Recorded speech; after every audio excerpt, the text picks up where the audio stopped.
I never thought it would happen to me.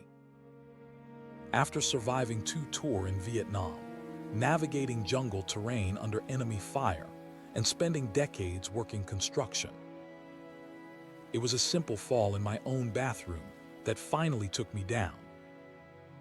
One moment I was reaching for a towel, the next I was on the floor, unable to get up, pain shooting through my hip.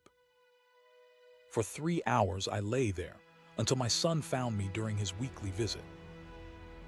That moment changed everything. My name is Frank, and at 76, I suddenly went from the guy who helped everyone else to the man who couldn't even help himself. That fall didn't just break my hip. It shattered my independence. You know, when you're young, you take balance for granted. It's just there like breathing. But as I learned the hard way, getting older changes the rules. After my surgery, the doctor sat me down and gave me the statistics. 1 in 4 Americans over 65 falls each year. For veterans like me, the numbers are even worse. Nearly 45% of us will experience a fall. Something about our service, the old injuries, the wear and tear on our bodies, it catches up with us. The hardest part wasn't the physical pain. It was the fear. After I healed enough to move around with a walker, I found myself scanning every room for hazards, avoiding certain movements, second-guessing every step. My world got smaller. I stopped going to my weekly veterans meetup, canceled fishing trips with my grandkids, even stopped getting my own groceries. My son noticed. "Dad," he said, "you survived Vietnam. You're not going to let a fall take the rest of your life from you." He was right, but I didn't know where to start. 3 months after my fall, I met Sarah, a physical therapist who specializes in balance rehabilitation for seniors. She's the daughter of a Vietnam vet herself, and something about her no-nonsense approach reminded me of my old drill sergeant. During our first session, she had me stand on one foot while holding onto a chair. "5 seconds," she said. "That's all I want." I couldn't do it. Not even 5 seconds. That's when it hit me. How much strength I'd lost. How vulnerable I'd become. Sarah looked me straight in the eyes and said something I'll never forget. "Frank, your balance isn't gone. It's just gone to sleep. And we're going to wake it up." That day marked the beginning of my journey back. Not just to physical stability, but to reclaiming the life I thought I'd lost forever. Sarah explained that balance isn't just one thing, it's a complex system involving our inner ear, our vision, our joints and muscles, and even our brain. As we age, each part of this system can become less efficient. For veterans, especially those who have experienced combat or physical trauma, these changes can be more pronounced. "Think of balance like a 4-legged stool," she told me. The legs are your vision, your vestibular system. That's your inner ear, your proprioception, which is your body's awareness of position, and your musculoskeletal strength. If one leg weakens, the stool becomes wobbly. If 2 weaken, you're at high risk for falls. For me, years of construction work had damaged my knees, affecting my proprioception. My eyesight wasn't what it used to be either. And like many veterans my age, I'd lost significant muscle mass without even realizing it. The good news, Sarah assured me, was that 3 of these 4 systems could be strengthened through targeted exercise. Even better, improvements in strength and proprioception could compensate for age-related changes in the vestibular system and vision. I'd never thought of balance as something you could train. In Vietnam, we trained for everything combat, survival, even how to sleep in 30-second intervals. But balance, that was just something you had. Until you didn't. I was about to learn how wrong I was. We started simple. Too simple, I thought at first. Sarah had me doing seated exercises, just lifting my feet off the ground one at a time, then both together. We worked on ankle rotations and knee extensions. Nothing fancy. Nothing that looked remotely like the physical training I remembered from my army days. Your feet are your foundation, Sarah explained. 26 bones, 33 joints, and more than 100 muscles, tendons and ligaments in each foot. They're gathering information every second you're standing. We need to make sure they're sending the right signals up to your brain. After 2 weeks of these seemingly basic movements, we progressed to standing exercises using a sturdy chair for support. Heel raises, toe lifts, mini squats. I felt ridiculous at first, like a child learning to walk. But Sarah reminded me that even elite athletes return to fundamentals when recovering from injury. You wouldn't expect to run before you can walk, she said. And you shouldn't expect to balance perfectly before strengthening the systems that make balance possible. By week 4, I noticed something changing. I could stand from my chair without using my hands for support. I could walk to the mailbox without my cane. Small victories, but to me, they felt like winning battles in a war I'd been losing. Here's something they don't tell you about falls. The psychological impact can be just as debilitating as the physical one. They have a term for it, fear of falling. It's a real condition that affects millions of seniors, creating a cycle that actually increases fall risk. I was caught in that cycle. The fear made me tense. The tension affected my movement. Restricted movement led to more weakness. More weakness led to greater fall risk. And round it went. Sarah recognized this immediately. "Frank," she said during one session, "I notice you're holding your breath every time we try something new. In Vietnam, did holding your breath help you perform better?" I had to laugh. "No, ma'am. We were trained to breathe through everything, firing a weapon, moving through hostile territory, even when we were scared out of our minds." "Exactly," she nodded. "Your body needs oxygen to function optimally. When you hold your breath, you're telling your body you're in danger. It responds by tensing up, which is exactly what we don't want," she taught me to incorporate mindful breathing into every exercise. Inhale as I prepared, exhale as I exerted effort. Such a simple thing, but it made an immediate difference. We also worked on something called fall recovery, literally practicing how to get up safely after a fall. Learning to roll to my side, get to all fours, and find stable support to pull myself up. It wasn't just the physical technique that helped. It was knowing that even if I did fall again, I wouldn't be helpless. That knowledge alone reduced my fear dramatically. And as the fear subsided, my movements became more natural, more confident. By month 3, Sarah began incorporating more dynamic movements and real-world scenarios into our sessions. We practiced walking on different surfaces: carpet, tile, grass, even gravel. We worked on stepping over obstacles, making quick turns, and reaching for objects while maintaining balance. In real life, you don't fall while standing perfectly still, Sarah explained. You fall during transitions, getting up, sitting down, turning, reaching, walking on uneven ground.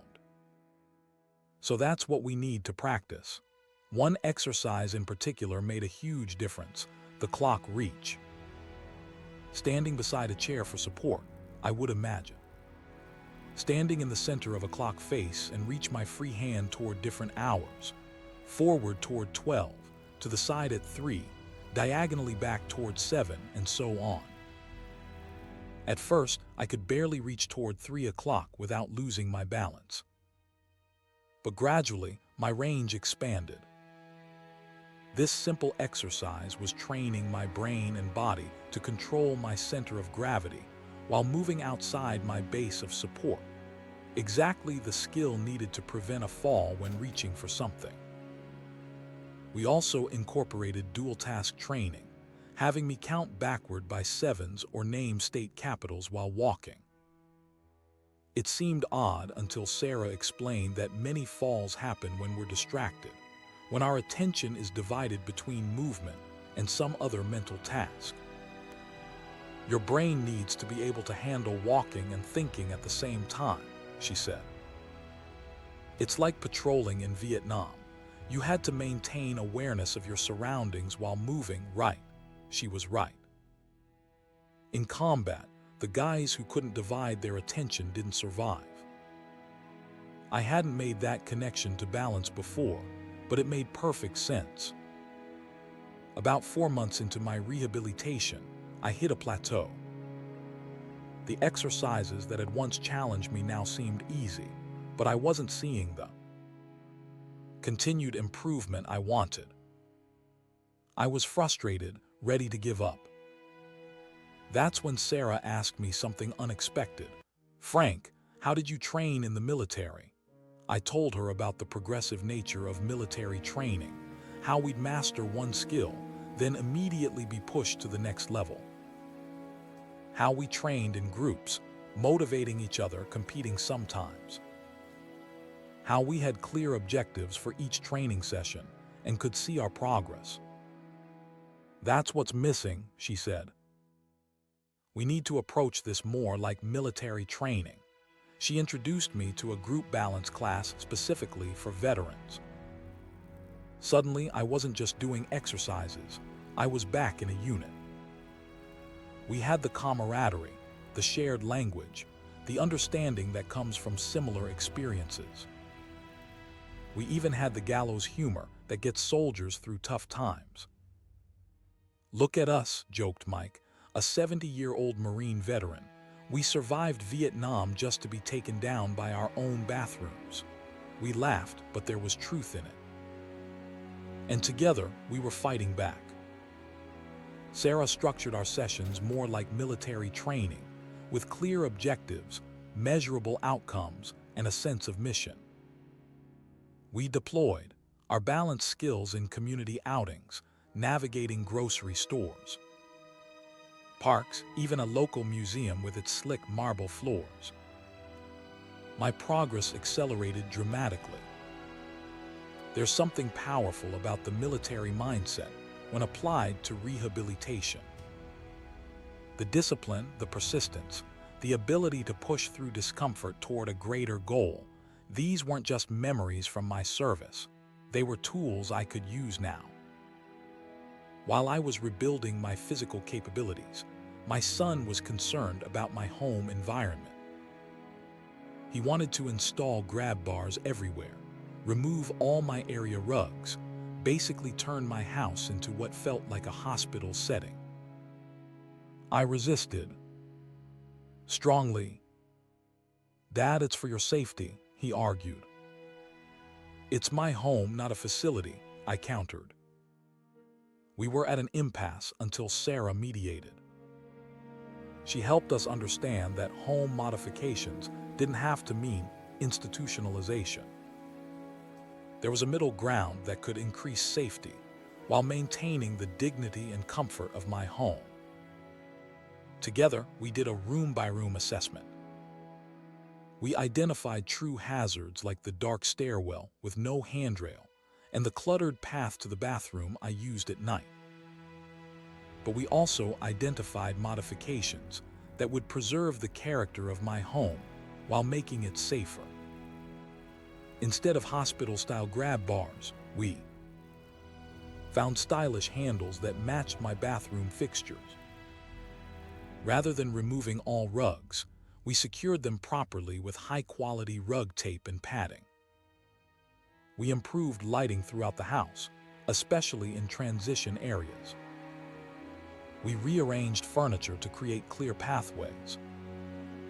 One of the most important changes was the simplest moving items I used daily to shelves and cabinets I could reach without stretching or bending too far. No more standing on footstools or chairs to reach things. The goal isn't to eliminate all risk, Sarah explained. That's impossible and would create a sterile environment that doesn't feel like home. The goal is to reduce unnecessary risks while enhancing your ability to navigate the necessary ones. This balanced approach helped me accept the modifications that mattered most.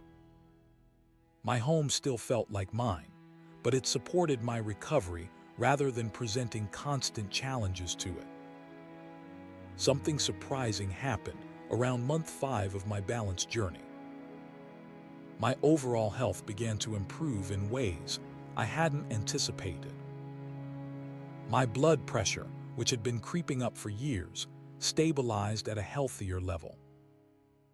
The arthritis pain in my knees, while not gone, became more manageable. I was sleeping better, had more energy during the day, and even noticed my mood improving. Sarah wasn't surprised. Balance training is whole body training, she explained. When we work on your stability, we're also strengthening your core muscles, improving your cardiovascular health, enhancing your body awareness, and reducing stress. The benefits extended beyond physical health. As my confidence in moving safely returned, my social life expanded again. I returned to my veterans group, resumed fishing with my grandkids, started volunteering at the local VA hospital, where I could talk with other vets about fall prevention and recovery. Perhaps most significantly, I developed a new appreciation for the body I'd been taking for granted even as it aged. In Vietnam, I'd learned to push my body to its limits. In construction work, I'd often ignored pain and fatigue. Now I was learning to listen to my body, to respect its signals, to work with it rather than against it. You know what's ironic, Sarah? I said during one of our later sessions. It took a fall for me to learn how to stand properly. It took losing my balance to understand what balance really is, she smiled. That's often how wisdom works, Frank. We don't fully appreciate something until it's challenged. It's been a year since that fall in my bathroom. A year of hard work, frustration, small victories, and big revelations. I won't tell you I'm the same as I was before the fall. I'm not. In some ways, I'm more limited. I still use a cane when walking on uneven ground or for long distances. I'm more careful about certain activities. But in other ways, I'm better, stronger in the ways that matter, more aware of my body and its capabilities, more intentional in my movements, more appreciative of my independence, because I know now it's not guaranteed. If you're watching this and you've experienced a fall, or you're afraid of falling, or you're concerned about a loved one's stability, I want you to hear me. This isn't the end of your story. It's a new chapter that can lead to unexpected growth if you're willing to do the work. Balance isn't just something you have or don't have. It's a skill you can improve at any age. I'm living proof of that.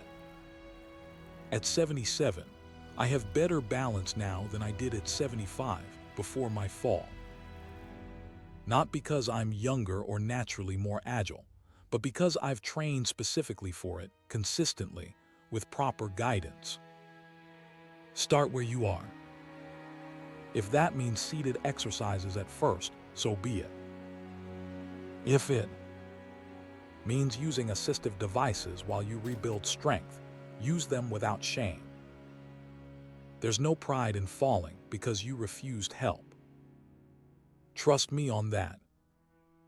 Find a physical therapist who understands balance rehabilitation, preferably someone with experience working with seniors or veterans.